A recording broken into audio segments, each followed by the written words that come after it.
Of pine trees. Most of these trees that you see here are slash pine.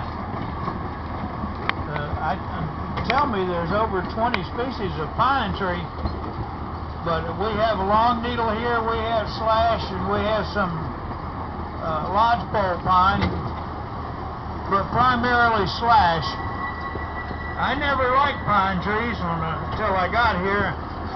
Did a little study. I thought they were put on earth just to attract lightning and fall on my house or my car. But as it turns out, they're actually helping to clean the air that we breathe. The power that comes to your house comes to you via wires that are hooked to utility poles that are made out of pine. Our little train, the cross ties that our rails are on, are pine. A lot of uses for pine, and you like pine lumber? Yeah. The original swampers, of course, cut a lot of cypress, so that was the original big industry in the swamp. But after about 30 to 40 years, they ran out of cypress trees. It's a very slow-growing tree. So once they cut all the original growth, the big cypress and the cypress that was easy to get to, and the Herbert Cypress Company left, the settlers had no way to make money to buy iron tools and things they needed. So at that point they turned to the pine tree. They decided they could cut the bark on the pine tree, and the tree would send sap up to heal that wound. Well, they took advantage of that, and they made a V-cut we call a catch face on the pine trees. Put a catch pan at the base of it, and then every 10 days to 2 weeks they'd come around with a cart with a big barrel on it, dump all of those catch pans into the barrel.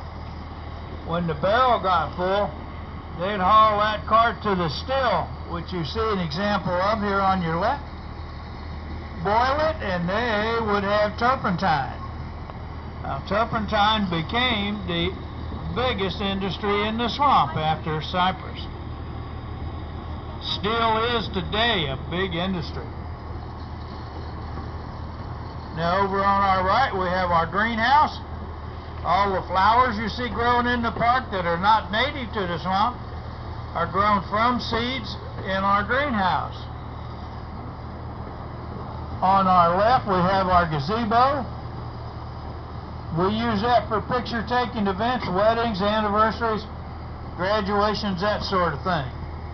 You'll also notice around the gazebo is water. I call it a moat. When I got here, there was a very old blind alligator that lived there. Her name was Henrietta. She could not fend for herself, so we caught fish and fed her, and we fed her chicken, and we basically took care of her. Last year in July, Henrietta died, and we buried her out by the lake, but we still call it Henrietta's Pond. Coming up next, we have a small part of my apiary we put out here. And you know, about 30% of the food we eat comes to us because of the pollination of the honeybees.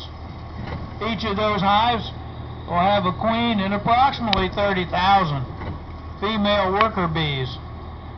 I just read an article where the Carolinas sprayed for the Zika virus and killed off billions of honeybees. So we have to be very careful about what we do. There are unintended consequences. We're coming into our train barn. This is where the Lady Swanee spends her nights and where we do all the maintenance and repairs on the Lady.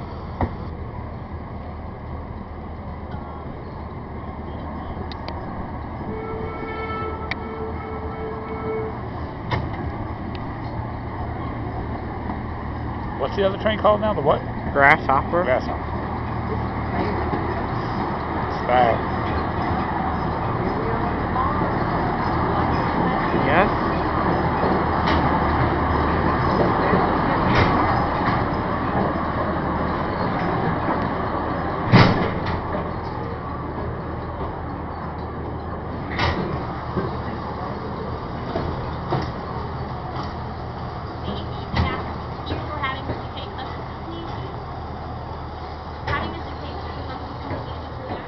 coming up on your left, we have an example of a steam boiler.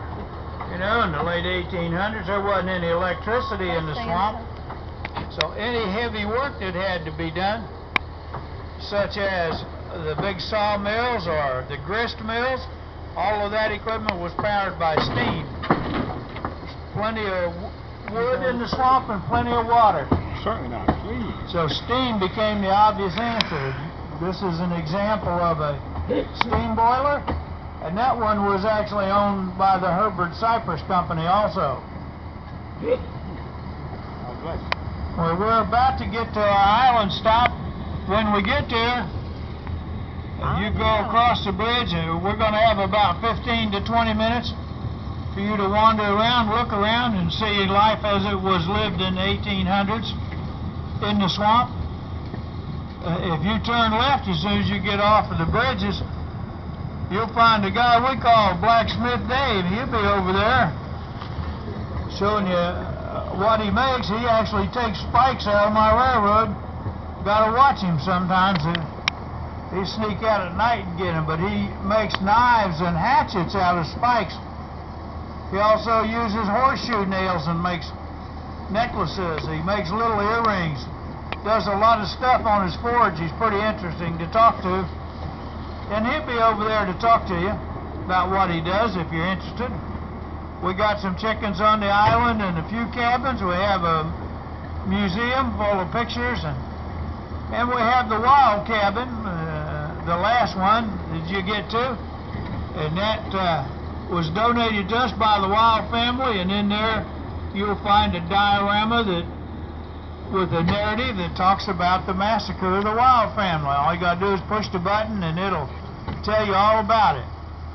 When it's time to come back to the train, I'll blow the horn, and that'll be your signal to come back to the train, and we'll get you back into the park in time for you to get to your